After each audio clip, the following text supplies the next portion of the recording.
I am pleased to introduce David Hummels, Professor of Economics and Interim Dean of the Krannert School of Management. His research is focused on globalization and labor markets of the future.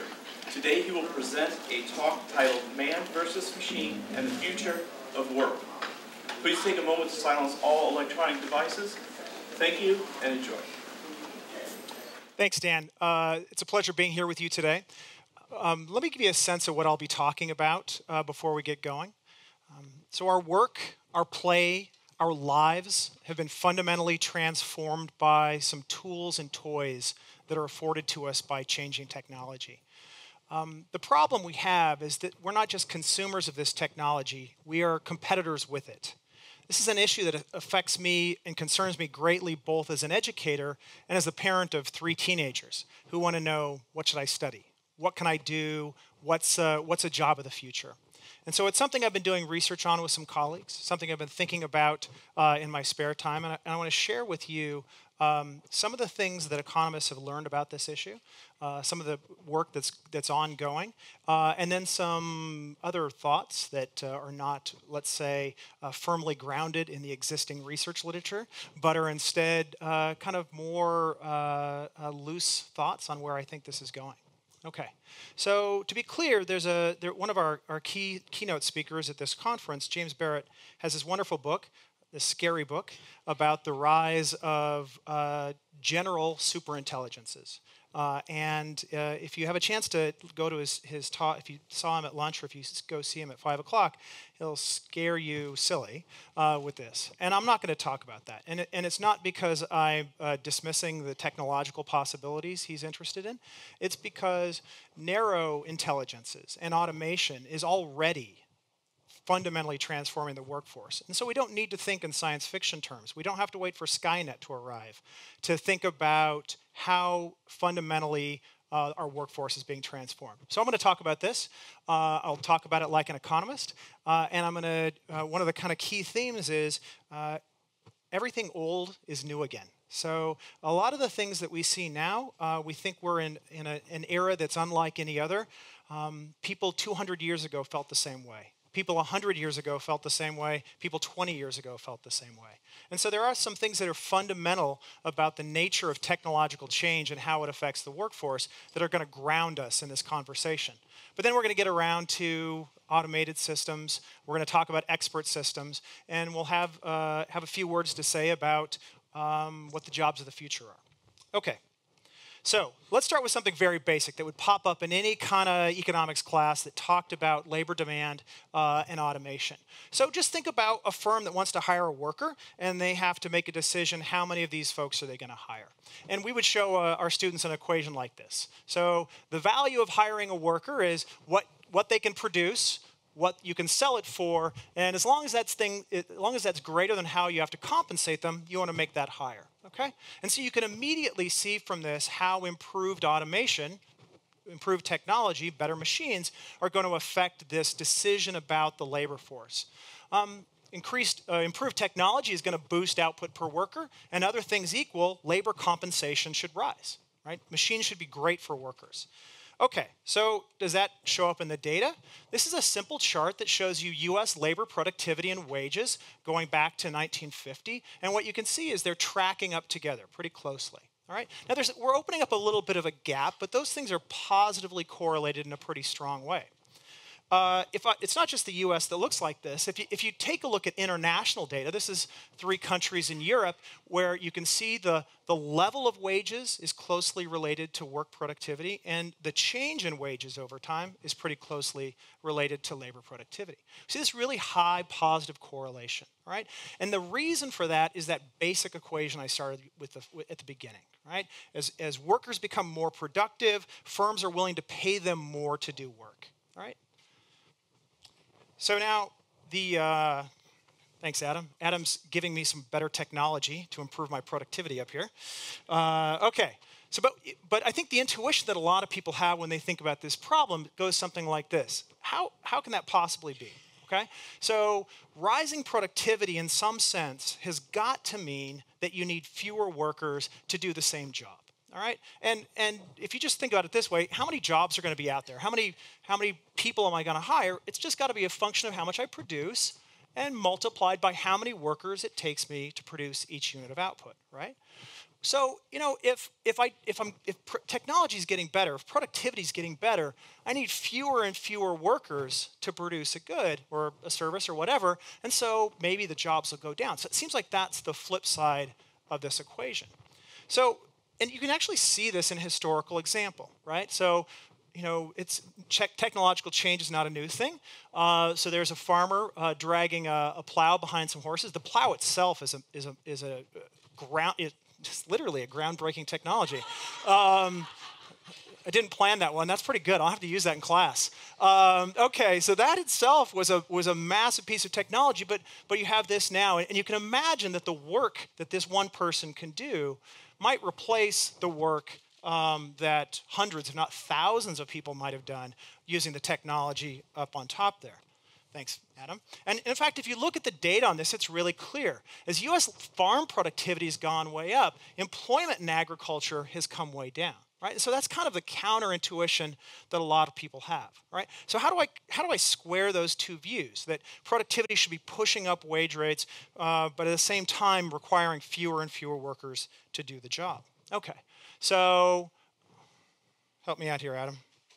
Is this working? I wanted Adam to get some screen time for the people out there. No? Okay. I'll keep using that technology. All right. So now there's a last piece to this. So let's think about how this holds all together. If it's the case that productivity is going up, I need fewer inputs. I need fewer workers. That's got to do something fundamental in the market. It's got to drive down prices, right? Or it might be simpler for you to think back at this picture and say, look, the amount of grain and corn production that this guy is capable of compared to this guy, you're just going to have the supply of these crops on the market has got to have a fundamental effect, right? That supply has got to drive down prices. And you certainly see that. So if you look at the effect on prices, so this one, it's the same picture, and I've just replaced employment with prices here. So as productivity has gone up, you see prices for agriculture going down. In real terms, in inflation-adjusted terms, U.S. crop prices are something like a third of what they were back in 1950, okay? So how does that all come together? Why does that matter? So, and this is going to be a lesson that's much more general than just thinking about agriculture. As those prices change, consumers have to make decisions about how to spend their money. Right? Do they want to keep buying more of that same good, or do they want to do something else with their income? Okay? So the way you kind of think about that if you're an economist, and I promise you I won't give you any more economics jargon after these slides, the way you think about that as an economist is you think in terms of the demand response. All right? You say, look, productivity is going up. That's driving down the cost of goods, driving down the cost of grain or corn, and that's going to increase the demand for those goods, right? Prices drop, so we have more quantity demanded, okay? What's the net effect on employment? It's going to be a kind of competition between a productivity response and a demand response, okay? And what that basically means is if demand's very elastic, very responsive, when prices drop, you respond to it by buying more and more and more, all right? So if I come back to that basic question of how many jobs are there, it's not just a function of how many people does it take to produce a bushel of grain or an iPhone. It has to do with how will changing prices affect that demand, right? Now, in the case of agriculture, there's a clear limiting principle there in terms of how you can respond as prices drop. Okay? At the end of the day, despite our best efforts here in the Midwest, we can only consume so many calories. Okay? So as those prices have dropped, people eat more, and you certainly see that in the data. As prices drop, people eat more and more, but at some point, as you get up to 3,000, 4,000, 5,000, 6,000 calories a day, you start hitting a reasonable limit, okay? And you start switching your consumption to something else, right? Now, that's not just true for agriculture. So, quick show of hands, how many of you have a smartphone? Okay, very good. How many of you use more than one smartphone? Okay, 2 of you out there. All right. smartphone prices have dropped tremendously, right? Their capabilities have increased tremendously. Why do you only use one smartphone? You don't need it, right? The one smartphone, with the exception of two of you in the back, and there's Travis, my good friend from Granite Computing Center, who I think's got like 3 of these on call at all times. You don't need more than one. And so no matter how low the price drops, you don't keep buying more and more smartphones, right? And that kind of limiting principle shows up very frequently in how markets respond to these technological shocks, right? So that's going to be an example where demand is fairly inelastic. If I'd asked this question 10 years ago, or how many of you have a smartphone, some hands would have gone up, but relatively few. Right? If those prices have come down, it's expanded. Probably all of you have one. Those of you who have kids, maybe now your kids have one. And at that point, you sort of run out of people to sell smartphones to, at least in the US. Now, it's still lots of opportunity in India and China because they're still in that adoption phase. But here in the US, we're kind of running out the string on terms of increasing the quantity of smartphone demand. All right. Now, if you think about this in terms of the net effects here, in terms of what's going on in agriculture, let's go back a little bit further. So in 1850, agriculture is 65% of the workforce. 2 out of 3 workers in the US are on the farm producing food for us, right? When we get to 1950, we're down to about 12%. And when we get to today, we're about 2 or 3%, right? So there's been this massive decrease in farm employment. And yet farm output's higher than it's ever been. Farm prices are lower than they've ever been. Okay. So the question is something like this. Perfect. Thanks, Adam. So how do we absorb all of these workers? Where did 2/3 of the workforce go when they were no longer needed to produce agricultural goods? Right? So you can see this kind of picture, by the way. It's not just a function. It's not just in the US. So this is going to be, if I look, perfect. There we go. This is agriculture's share of GDP. And it's graphed, that's on the vertical, and on the horizontal is how rich the country is, their income per person. And so what you see, this is today, the richer you are, the smaller is agriculture and consumption. It's also, as a share of the workforce, for these poorest countries, it's 70%, like the US was 160 years ago. And today, we're down here around 1 or 2%. Okay, so as an economy like the US becomes more sophisticated, more technologically advanced, what does it do with all these workers? All right. So we talked about that. The answer is we switched into manufacturing. Manufacturing employment grew for a long time, but now we're seeing something kind of interesting. All right, so if I look at manufacturing, this is going to go back to 1987. You can see agricultural productivity continuing to rise, output rising with it, and it kind of flattens out here after 2000, but employment starting to fall. Okay, so that's not a loss in manufacturing competitiveness. It's just this kind of same feature that we saw with agriculture 50, 100, 150 years ago, starting to kick over into the manufacturing side of things. Okay, so agriculture goes away, at least as a source of employment. Manufacturing steps in. Manufacturing starts to go away. What steps in? All right, what does the market do? How does it absorb this freeing up of bodies? Okay, so let's talk about that a little bit. There's something that economists call the lump of labor fallacy, and it goes something like this. A lot of people look at those numbers that I showed you for agriculture, for manufacturing, and they think it tells us something like this, that there is a fixed amount of labor to be done, right? There's a certain amount of work to be done, and as machines come along and automation replaces that labor, there are going to be fewer hours left over for people to work. All right? Now, the problem with that thinking, and the reason economists reject it, is when we saw farm jobs, jobs on the farms drop, we saw other sectors expanding. And when we look at countries where population's growing, we don't see surges in unemployment. So there's something that happens in the economy as technological change advances, and advances are what we're capable of producing. Somehow the market responds, and it's really two kinds of things, right? The first is that there are entrepreneurs out there who are finding uses for excess labor. All right, here's a hint to the students in the crowd. This is going to be one of the real profit-making opportunities of the next few decades. Finding good ways to use excess labor, okay? So people tend to think about these things in terms of product markets, right? How can I make and sell something? Think about how you can use excess labor. That, I think, is where the real profit-making opportunities are going to be for a lot of folks. But in addition to that, you also have these entrepreneurs who are offering new goods and services to absorb consumer income.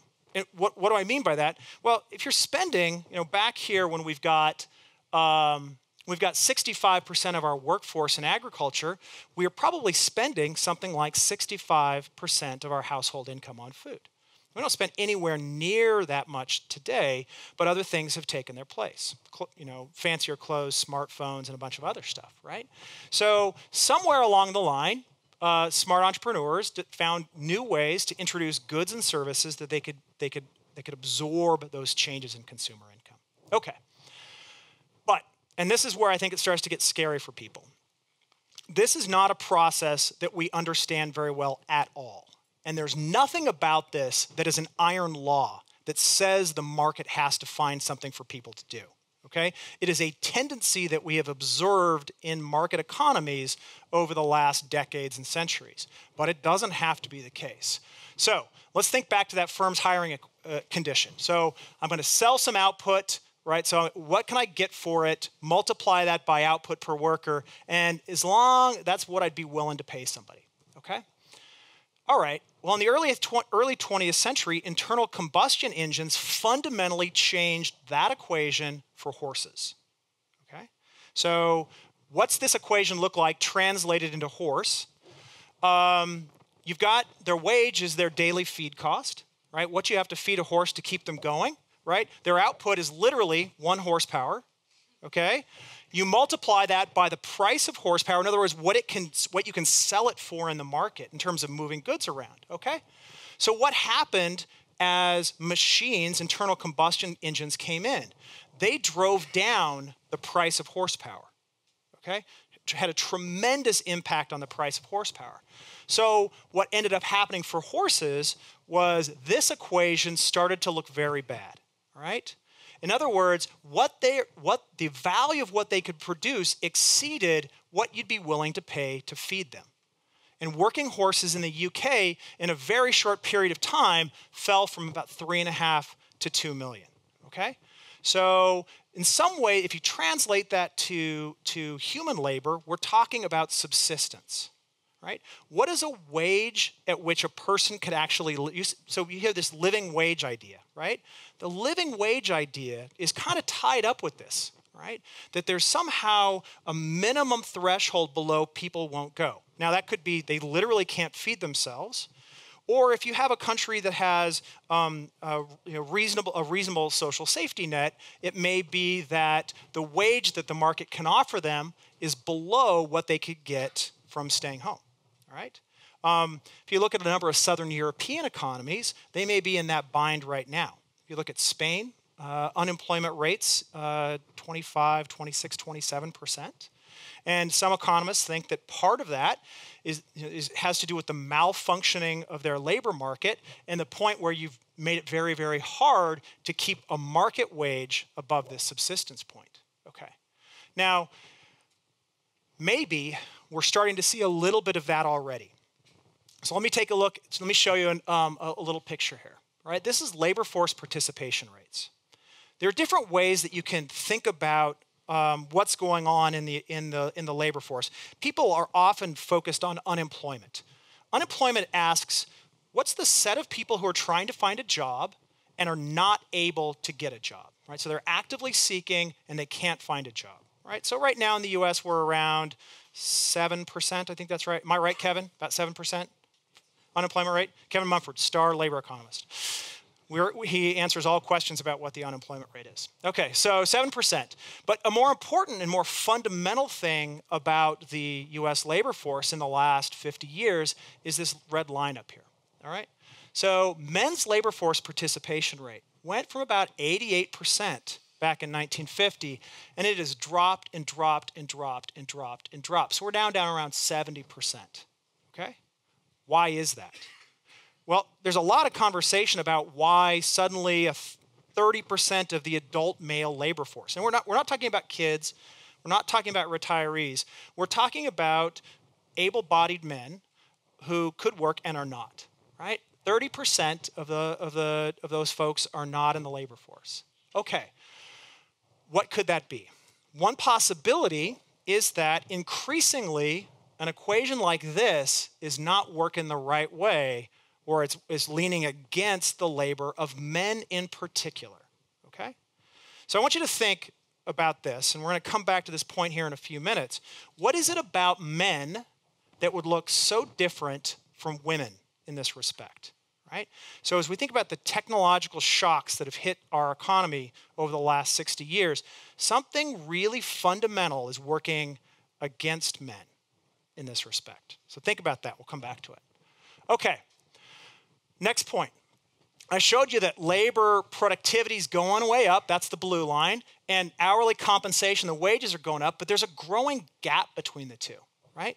So what's happening that's driving this widening gap? So I want to talk about that a little bit. Okay, there's another way to see the same thing, and this is something that we sometimes call the skill premium. So what I'm charting here is the wage that you could get with a college degree versus only a high school diploma, all right? So we measure this thing at various intervals going back to the turn of the century, but measured it really well starting in the 1960s. And so you can see this thing bouncing around here, and then in about 1980, it starts to take off, right? So a college degree is worth about 50% more than a high school degree in 1980, but we're now up around, it's about 2 times better, all right? So what's going on there, right? And how does it relate to this piece right here? How are those two things linked? Well, this is what economists call skill-biased technological change, and it's a $5 phrase for a very simple idea. That is, there's technological change which it looks a little bit different from agriculture, where you went from a plow to a massive combine. Instead, we're thinking about technology that has a particular feature.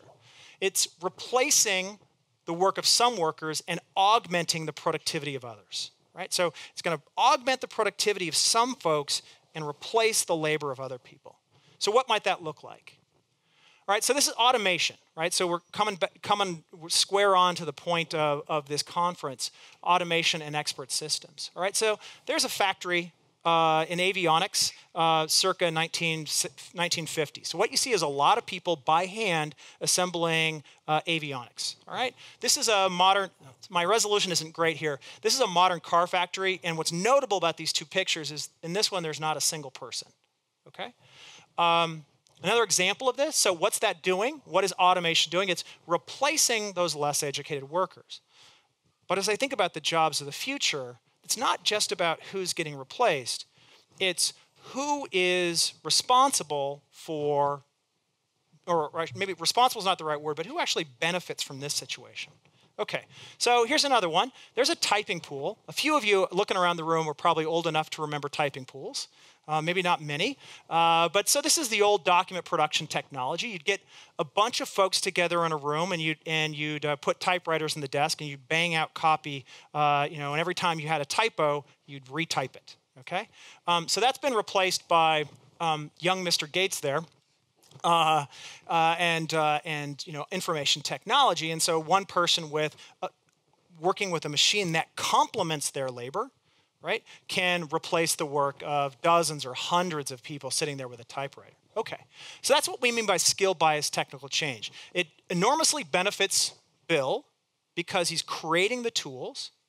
It enormously benefits people, the small subset of people who are using those tools, but it replaces the labor of a lot of these folks.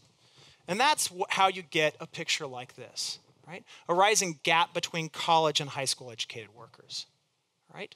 Now, think about this in terms of manufacturing as a whole, right? So what's going on here? If you think about manufacturing job growth, and everybody tends to focus on this top line here. So this takes us from 1992 up through about 2010. Manufacturing jobs held by high school graduates fell from 8 million to about 5 million, right? Massive decline in high school graduates employed in manufacturing.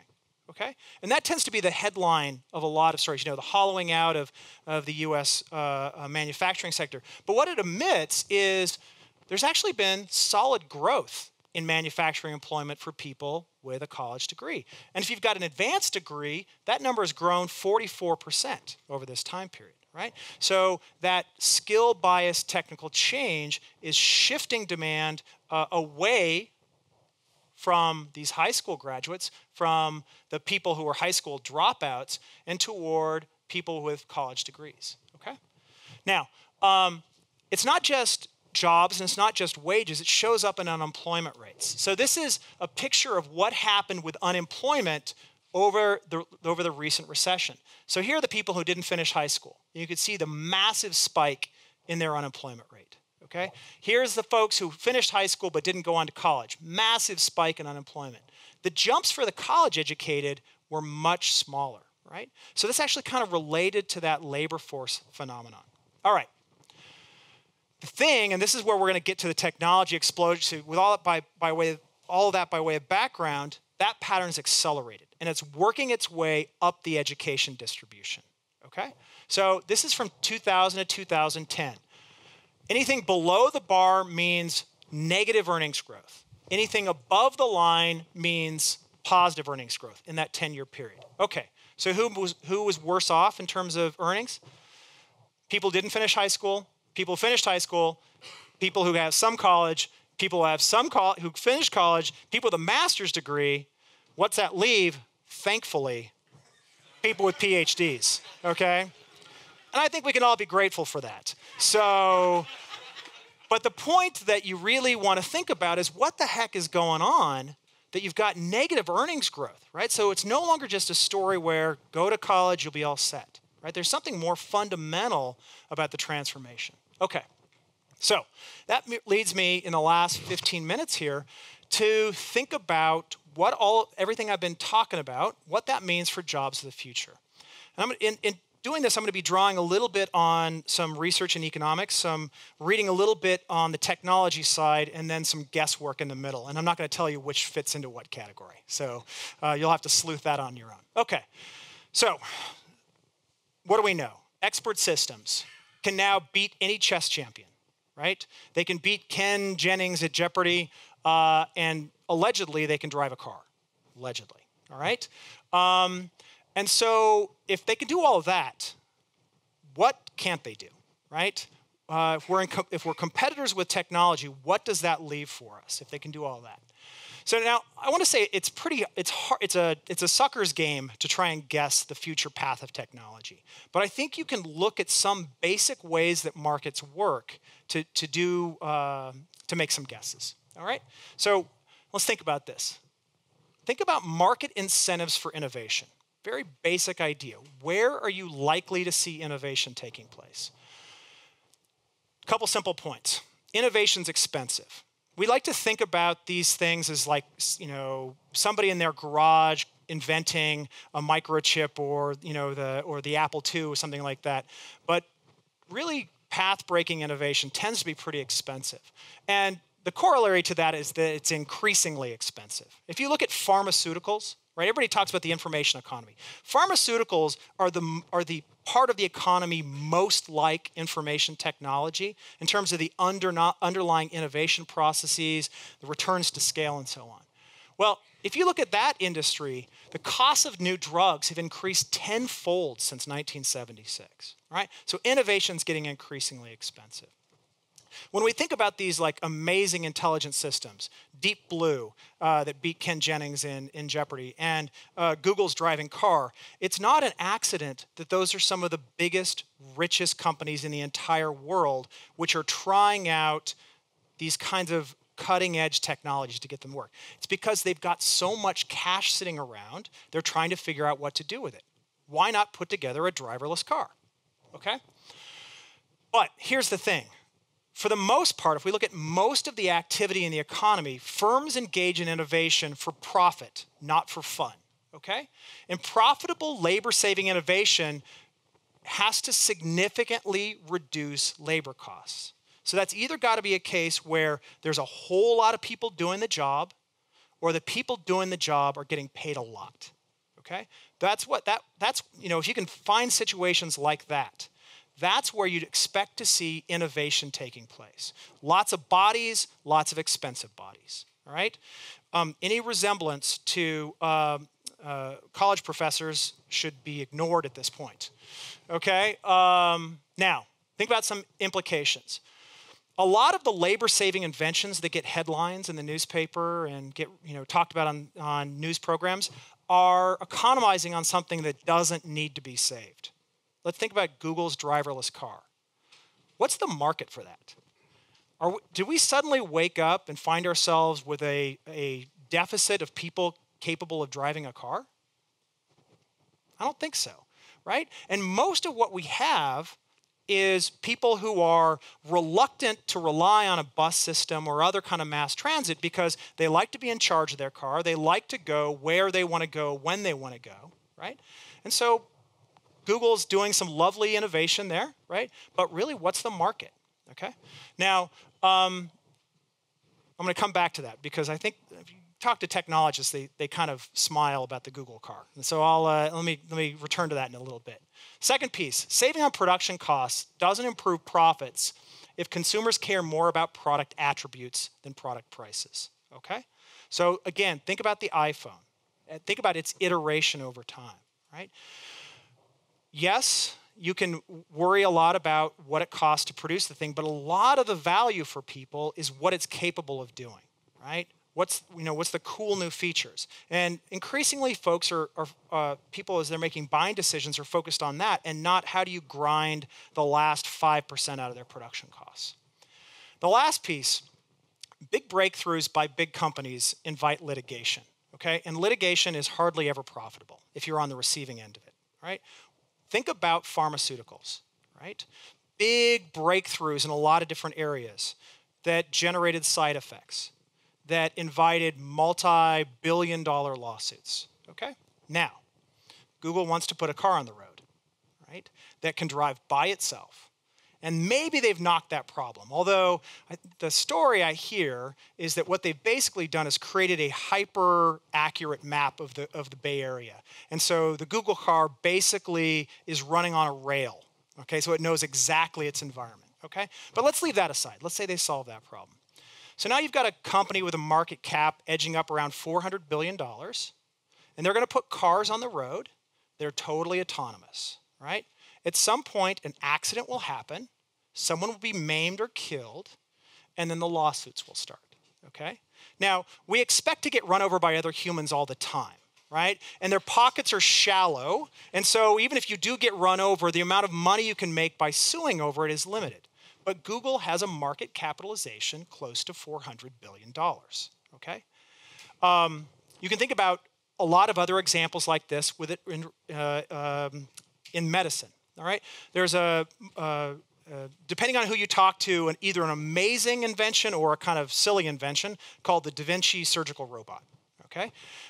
Can do wonders in terms of improving, according to some people, improving surgical outcomes, right? Might broaden the set of people capable of becoming surgeons, right, and lower the cost of surgery. All right, so it's been on the market for a couple of years before people started having adverse effects and litigation started, okay? So what's my point here? A lot of the gee whiz stuff that you read about tends to fall into some of these categories like economizing on something that doesn't need to be saved, like human labor, saving on production costs when that's not the main focal point in people's buying decision for some of those things, or they are opening themselves up to a remarkably unprofitable bout with the court system, all right? Now, let's push a little bit further. Let's ask the following question. What are machines good at and what are they not good at least as far as we can tell right now? And this is where we're really getting to those of you who are thinking about making decisions about what to study. This is where you have to wake up and start paying attention, okay? What we know for sure is that machines are very good at tasks beyond human scale, okay? So as you think about anything that has to do with strength, speed, something that's at microscopic scale. These kinds of things machines are going to be good at. They're really good at repetitive modular tasks, repeating the same thing over and over and over again. And they're also really good at tasks done in concert with humans, okay? I have an extraordinarily powerful computer on my desk in work, and it makes me a better teacher, it makes me a better researcher, and it is completely helpless to produce economics work on its own, okay? Combined with me, it's powerful. By itself, totally useless, all right? So those are some of the things that machines are good at. And we could probably add a bunch of other stuff to the list. But what I want to focus on is what's safe. What are machines bad at? All right. Now this might be a bit of a sucker's game, putting this on the board, but let's try it. Okay. Oh, by the way, let me show you something really quickly. How can you tell that machines are good at these kinds of things? Economists look at prices. Right? So I want to show you the price of what changes in prices for some goods and services. All right. So I want you to take a look at everything here in red. These are goods and services for which prices have dropped, right? Television prices massively, personal computers, phones, toys, cell phones. These are all things where the production of the good is easily, you've basically taken all of the human labor costs, or a lot of the human labor costs, out of their production.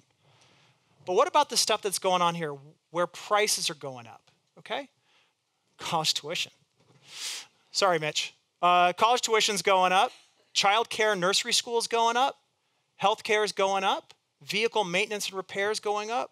The food and beverage industry is going up. There's something about those that seem to have been relatively immune from the impacts of automation and expert systems, so on.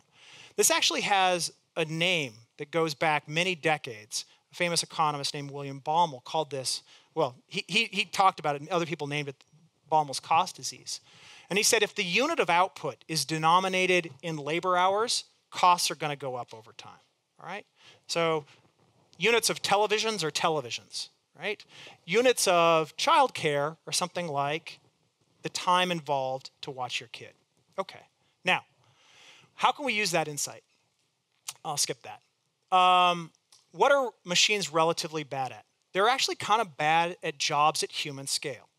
So NASA's sort of famous for saying, when asked, why do you want to have manned space missions? They said, man is the lowest cost, 150-pound, non-linear, all-purpose computer system that can be mass-produced with unskilled labor. Okay? That is not a point to be ignored. There are 7 billion people in the world, right? We are not running out of people. And so tasks that occur at human scale are, a lot of that stuff is going to continue to be the right solution. There's actually something that technology experts refer to as Moravec's paradox. And that is, it has to do with human evolution. That higher cognitive function is a latecomer to the game. But not just as a human species, but as our evolutionary predecessors, survival meant being extremely good at the combination of sensory and motor skills you need to survive, right? To identify a predator and escape, right? To use your hands in combination, right? To use tools, all these kinds of things. So there are a set of finely honed skills that come out of that evolutionary environment over hundreds of millions of years that are way ahead of anything that's happening in terms of automation systems, okay? And so as you think about the following, this is where I wanted to use this picture, this thing called labor market polarization, we see lots of growth in jobs that are like very, very high education levels, but also lots of growth in jobs that require less education. And all of these jobs in here are the recipients of Moravec's paradox, okay? The jobs that are incredibly hard to automate because they involve complex hand-eye coordination on tasks that are never the same twice, all right? So to kind of drive home this point, this is an example stolen from David Otter, who's a famous labor economist. Think about windshields, all right? When you put a windshield in a car at a car assembly plant, you control the environment. The windshield is the same every time. The car shape is the same every time, and so you can design an automation system to put you can do that same task over and over and over again. Great. Now, break the windshield, and what do? The problem is, when you go to a windshield repair place here in town, they look at a different car every day. The shape of the windshield is different every day. The way in which the windshield was broken is different every day. And so trying to invent an automation system that can do that job is extraordinarily hard, okay? Because the environment's changing and more of X paradox comes into play. So I keep mentioning Google cars. Google's brute forcing this problem by mastering environmental control when it comes to a hyper-realistic layout of the Bay Area, okay? Think about what else are they bad at? Bundled, varied tasks, all right? Let's contrast two kinds of doctors. Radiologists, this is too simple, but you'll get the point. Radiologists spend a lot of time during their day looking at x-rays and engaging in pattern recognition, right? This looks like a broken bone. This smudge looks like a precancerous growth, that kind of stuff, right? That's pattern recognition that is pretty much divorced from the rest of the medical process. Think instead about a pediatrician, okay? So those of you who have kids have all had this experience where it's 2 o'clock in the morning, your kid is spiking a fever, you're panicking a little bit, right? And so you get on the phone and you start talking to the pediatrician who provides you a little bit of medical advice and a lot of parent psychology, okay? And so what the job of that pediatrician is, if you think about what the pediatrician does, they're a combination psychologist, sensory system, expert system on medical devices, systems integration analyst as they draw on different. So there's a lot of bundled tasks there.